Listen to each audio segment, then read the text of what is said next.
bust ups happening down here. There's massive trevally.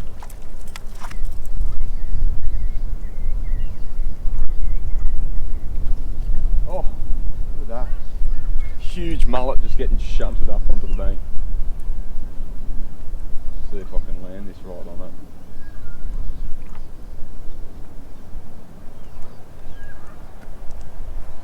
Wanted to do just a little video on how to fish these rock bars, so I've come along and started to set up, and it is just busting in here, right? Just going to sit off here and see if there's any more action before I start throwing my lure in there, because I want to get right on top of it, eh? Something happening in there.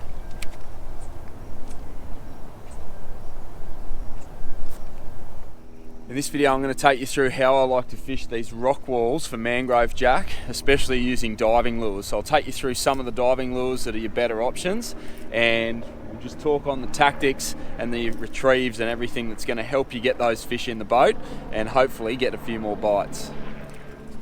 So generally when you're fishing a rock wall, I really like it if there's water up on it. Like a lot of the rock walls, especially around the Gold Coast on the low end of the tide, they can only have half a metre of water on them, and then it gets to that sand and mud. And as the day sort of goes on, if you've got a filling tide, all of those hot rocks start to heat up the water as it fills up and pushes past it. So usually I like to fish it with a running or a filling in tide. But if you've got a bit of water on it and it's running back the other way, it doesn't really matter as much. You can still hit it and get good fish. But what you want to do basically is get a deep diving lure. I'm fishing with like a jackal squirrel or a jackal hank tune. Some other options, these things by Lucky Craft. You've got those Lucky Craft pointers, and that's a shadow wrap shad by Rapala. And you'll notice on both of those they've got deep diving bibs, especially this big Lucky Craft pointer. That's a 100 pointer XD, and the XD means it's extra deep. It gets right down deep, and that's what you want to do. So take a look at this jackal squirrel. It's got one of these big deep diving bibs that get it down around that 3 metre mark, and that's where you want it to be. There's bust ups everywhere along here this morning. That is crazy stuff. So what happens is the water's filling, there's bait getting pushed into this system, the water's filling up along these edges, and the trevally, mangrove jack and estuary cod, they're all coming up to this edge to feed. And a lot of the time they'll sit down along the rock line where it meets the sand and the mud and that sort of thing, and then as it fills up and the bait starts to run along the edges here, as the bait pours into a system, they'll just smash up like that from their holding spots. The trevally will patrol up and down, and you can get onto some great fishing. So the way that I like to fish it, I'm fishing with a low profile bait casting reel and a really heavy action. This is like an 8 to 10 kilo, 5'6". This is my bait casting setup for mangrove jack, and it allows me to get really accurate casts along the edge of this rock wall, and then just work my lure down nice and deep with an aggressive action. So there's a couple of ways that you can pick a rock wall apart. Usually the way that I'll fish it is I'm actually off the rock wall and casting in and bringing it down the batter of the rock wall. And that's why these deep diving lures are so effective, because you want to get down deep and stall your lure, sit it down there right where the jacks are.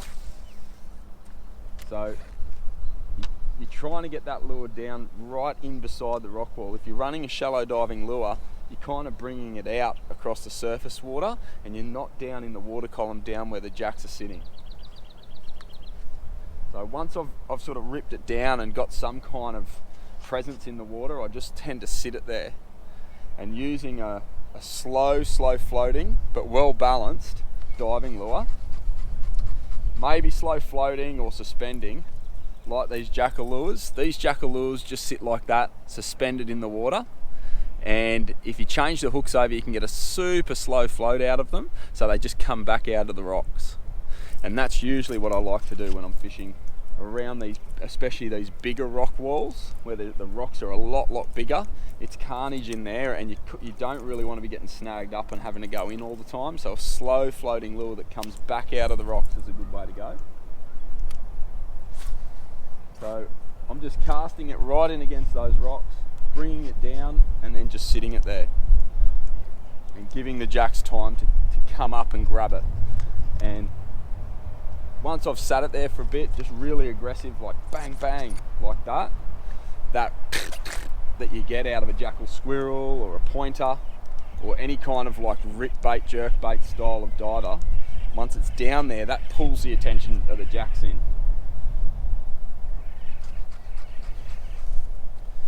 So a couple of things just to be aware of, like obviously you want a bit heavier gear. So 20 pound is probably the lightest I would go, especially on these bigger rocks. You probably want to be using like 40 pound leader and maybe 30 pound braid, because they can get right into these caves and they know where everything is and they'll take you in there through the oysters. So you need to be able to haul them out once you get hit. So upgrading your gear a little bit for these rock walls is a good way to go. Couple of things you want to consider as well, like if you're drifting along and your shadow is casting over onto the rocks, you want to be throwing out in front of that shadow. So often I'll sort of peg out in front of the boat and start to work my lure in front of my shadow if I've got the sun behind me, because that shadow tends to spook the bait, and then all the big jacks and all the wary fish, the bigger fish, are really onto all of that kind of movement. So you want to be wary of that. Where's your shadow casting, and are you in front of it? As best as you can. Sometimes you can't help it. So another thing that you're looking for are any deviation in the bank. So you can see there's been like a slide here where it's fallen away, all the geofab's exposed and the bank's just fallen in, and so the rocks have slid in with that, and it'll probably come out and there'll be like a bulge in the rock wall. And a lot of the time that's where the bait will get moved and shunted, and the jacks will be sitting around that, either on the front or the back side a lot of the time. So you can pick that up with a scanning unit too. If you're running like a side scanning unit, then you just have a look at your imaging and you'll be able to see where that is along the rock walls. So that can be really effective too. If you're running a scanning unit, to be able to troll and run along the edge of that line, it's a super effective way of catching jacks. I don't do a lot of trolling at all really, but Brad Smith, if you haven't followed Brad Smith and his charter, you need to check that out on Facebook, because they're pulling big mangrove jack, generally with big trolling techniques. So it's a super effective way of getting big fish and getting good numbers of fish. But I tend to do a lot of casting, and noticing those things along the edge of the bank are a real telltale. So the other thing you want to be looking for, really, any little sort of spraying. Sometimes you'll get like spraying little jelly prawns and things like that, and it can be just such a small disturbance, but often it's a reflection of a much bigger fish and a feeding sort of moment that's happening underneath. And if you can get on top of that right in the moment, you're a much bigger chance that you can get that fish that's feeding and going crazy underneath. You might have seen it there. Might be too far away from you for you to pick up, but if you can land it right on top of feeding bait, often you can get the fish. And really what you want to have is, I'll show you what I've got set up, because a diving lure is less effective. So I'll tend to run, I'll show you what I've got set up. I've got extra rods here that I just have set up, rigged, ready, like both of these ready to go. And this one's got like a little splash prawn on it, which is super effective on basically everything, but it's a lighter setup. And then I've got a fizzer, but you might just be running a popper or something like that. And if you see those bust ups, you just want to have a rod like at the ready that you can just pick up and chuck straight in on top of it. So I tend to just have rods just sitting there ready to go with the lure unhooked, so that if I see it and I'm halfway through a cast, it's sort of deadly. So you're bringing it in and you see your bust up, I just clip the bail, so if something grabs that, it doesn't take the rod, and then I'll just grab the other one and throw in on top. that's how I like to do it. It's generally, what you're trying to do is just give the fish plenty of time, especially if there's not a lot of run. So you might see, like, I'm drifting here, but there's not really that much run at the moment in the tide. It's just started. So the fish, their behaviour a lot of the time tends to match the tidal flow. So if there's barely any run, the bait that's moving through there is moving fairly slowly, generally. I try to mimic that with my retrieve. So I just sort of get it down there, sit it there, might give it a couple of little twitches and then just sit it there and let it pause. And you know your lure, if you've got the trebles balanced on it, so it sits level, it's sitting really naturally right in against the rocks. Now, the reason why I don't usually just run along the edge of a bank, like you could go in and track right up along the edge of the bank and cast parallel, I don't tend to do that because the jacks are so wary that any scooting bait, which is what we've got here, like bait pushing along here, any scooting bait is just going to scare down further along. And so for me to get a cast out in front of that spooking behaviour, I've got to cast right down along this rock wall. And really, if you're going to hook a jack at like 30 metres distance away and you're riding close against the rocks, that's just saying goodbye to your lure most of the time. So you can still do it and get fish, but boy, it's a crazy game to play with big mangrove jack, especially with the size of some of them that are down along here. So I'd say if you want to run parallel and cover a lot more ground, you're better off trolling and being in touch with that lure where you can just straight away rip out from the bank and get your fish that way. Something like this where you've got, like, during the day you're going to have a shadow pocket from this tree.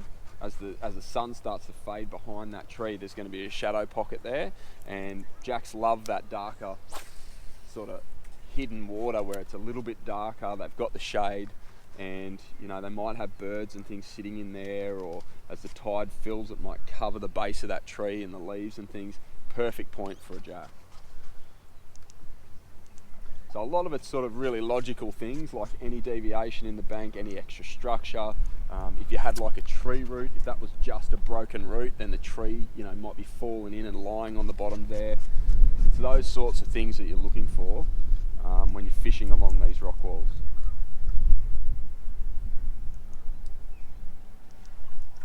And really the type of lure that you're wanting to use is something with really heavy componentry, like heavy rings, heavy hooks. Heavy hook hangers are really important, especially if you're firing these lures in against the rocks. That rear hook hanger, if it's only light, like Chinese made, it's just going to bend out, and you're going to have to, it'll throw the tune of your lure out, or it'll just snap.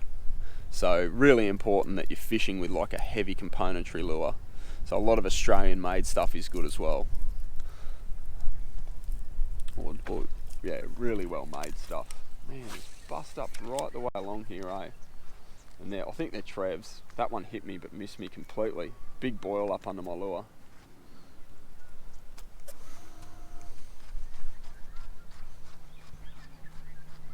So another way that you can fish these rock walls really effectively, let's see if I've got one in. I might do another video on that, but fishing with like sinking shrimp, like really lightly weighted shrimp, like the Savage Gear, like the Manic shrimp, or a live shrimp, like a Xeric live shrimp. That's a really effective way to fish rock walls as well. It's a little bit slower. So if you've got like a section of rock wall that you're wanting to hit, it's only, you know, 20-30 meters long, and you've hit it with a diving lure, haven't had any action, maybe switch it up and try one of those little lightly weighted shrimp that you can just sit down, weedless. A lot of them are weedless, so you can sit it down on the rock, pull it out from the little rock sections and get busted up like that. I might have to do a video on that in the future, just how to do that, but really it's about casting accuracy and just getting big numbers of repetitious casts in, like hitting absolutely every little nook and cranny that you can.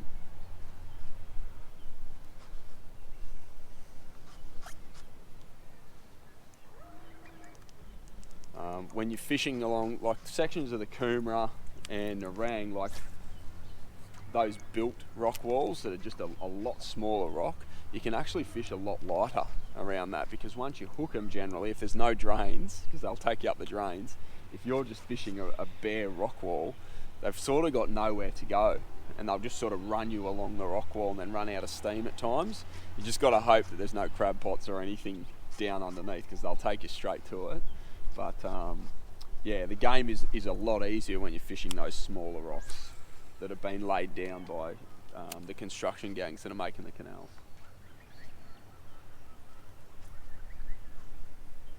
And often you'll see, if you go there in an afternoon and you see that hot water from the rising tide over the rocks, you'll see the jacks, like they nose down into it and they feed in there.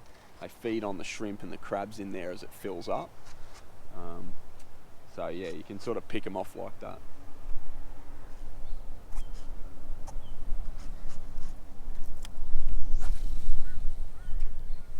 And I'm just sort of fishing, really I'm just fishing the first like 3 or 4 meters of water, and then I'll just rip it back in and get another firing cast in, try and get as much of this rock wall covered with lures as I can. One way that you can do it, if you're trying to fish along the edge of the rock wall where it meets the mud, is you want to be fishing, you know, heading upstream, so the jacks and all the fish are going to be pointed into the current, with their face into the current, so you can come up from behind them, and that way you're not sort of spooking fish as bad. And most of the bait isn't going to scoot, you know, 30 meters up against the tide, so you're going to get a little bit more time to be able to get those casts up ahead. So just throwing up like that upstream, bringing your lure back down along where that rock meets the mud can be really effective. And as long as you're not sort of spooking a lot of the bait, you're just sort of trying to get you're cranking your reel down, trying to get the lure down deep, and then you're just stopping it there and just butting it along. And really what you're trying to do is stay in contact with it, and you're just ripping it down along that edge and just sitting it there. And while it sits there as it's moving, you don't want a lot of tension on the line, but you just want to keep in touch with it, so that if you think about a bait when it's moving with the tide, it doesn't just stop. Generally they're swimming along and then they slow down and then they keep going along, and that's what you're trying to get going with your lure. Some of these jerk baits will like turn sideways and drift sideways, which you kind of want it swimming properly with the tide. So that's what I'm doing when I'm throwing up against that. I'm trying to get the edge where the rocks hit the sand or the mud. Alright, so if you like this video, make sure you leave a comment in the section below and let me know what your thoughts are. If there's something that I've missed, like a tip that you think's really effective, just put it in the comments below for people to read. I'd like to hear what you've got to think about this stuff too. So there's some options, and I mean they're all a very similar colour. You can pick that up. That I like the sort of more natural colours, especially on a filling tide when the water's a little bit clearer. In super dirty water you might go with those darker colours and golds and things like that. But yeah, there's some options if you missed it at the start. So that's a Rapala Shadow Wrap Shad, and you can get those with the heavy upgraded hooks. That's a Jackal Squirrel and a Lucky Craft pointer. And that's the way that I like to fish these rock walls for mangrove, jack and trevally.